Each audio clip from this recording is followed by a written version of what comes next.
Dear colleagues, dear guests, dragi susjedi, komšije I prijatelji sa Zapadnog Balkana, I am Irena Joveva from Slovenia and I am a full member and vice coordinator of the Committee for Culture and Education.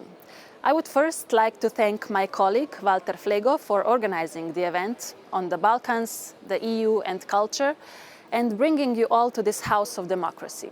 The work Labina does is something that we need to expand, foster and cherish. Culture builds bridges across borders, age, religion, language.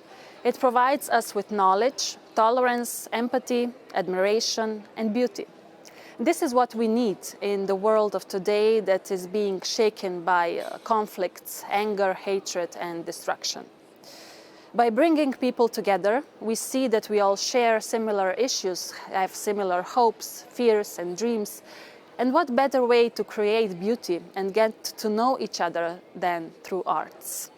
This is why I hope that many more projects like this one will appear throughout the Balkans, the European Union, but also within especially some countries, as only by knowing and celebrating each other's culture and heritage we will grow.